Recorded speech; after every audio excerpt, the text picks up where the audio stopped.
Matthieu, chapitre 17. 6 jours après, Jésus prit avec lui Pierre, Jacques et son frère Jean, et il les conduisit à l'écart sur une haute montagne. Il fut transfiguré devant eux. Son visage resplendit comme le soleil et ses vêtements devinrent blancs comme la lumière. Et voici que Moïse et Élie leur apparurent. Ils s'entretenaient avec lui.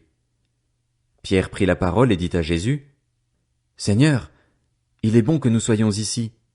Si tu le veux, faisons ici 3 abris, un pour toi, un pour Moïse et un pour Élie. » Comme il parlait encore, une nuée lumineuse les couvrit. De la nuée une voix fit entendre ces paroles. « Celui-ci est mon fils bien-aimé, qui a toute mon approbation. Écoutez-le. » Lorsqu'ils entendirent cette voix, les disciples tombèrent le visage contre terre et furent saisis d'une grande frayeur. Mais Jésus s'approcha d'eux, les toucha et dit, « Levez-vous, n'ayez pas peur. » Ils levèrent les yeux et ne virent plus que Jésus seul. Comme ils descendaient de la montagne, Jésus leur donna cet ordre, « Ne parlez à personne de ce que vous avez vu jusqu'à ce que le Fils de l'homme soit ressuscité. » Les disciples lui posèrent cette question, « Pourquoi donc les spécialistes de la loi disent-ils qu'Élie doit venir d'abord ?» Jésus leur répondit, « Il est vrai qu'Élie doit venir d'abord et rétablir toutes choses, mais je vous le dis, Élie est déjà venu, ils ne l'ont pas reconnu et ils l'ont traité comme ils ont voulu.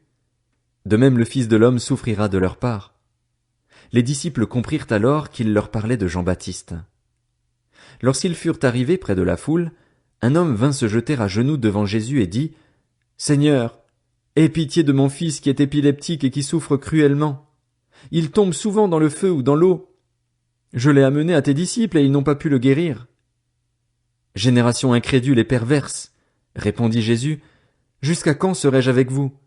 Jusqu'à quand devrais-je vous supporter? Amenez-le-moi ici. Jésus menaça le démon, qui sortit de l'enfant, et celui-ci fut guéri à partir de ce moment-là.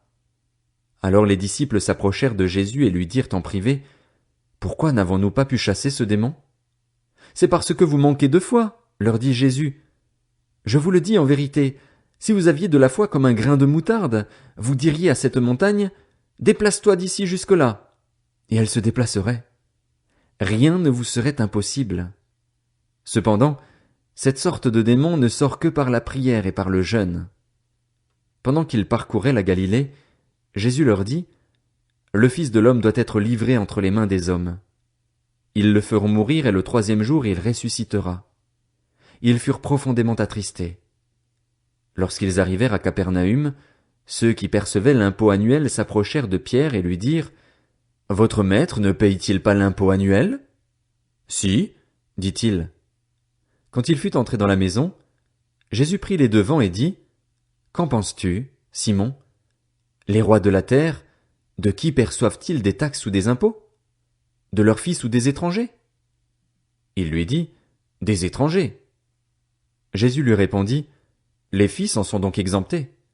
Cependant, pour ne pas les choquer, va au lac, jette l'hameçon et tire le premier poisson qui viendra.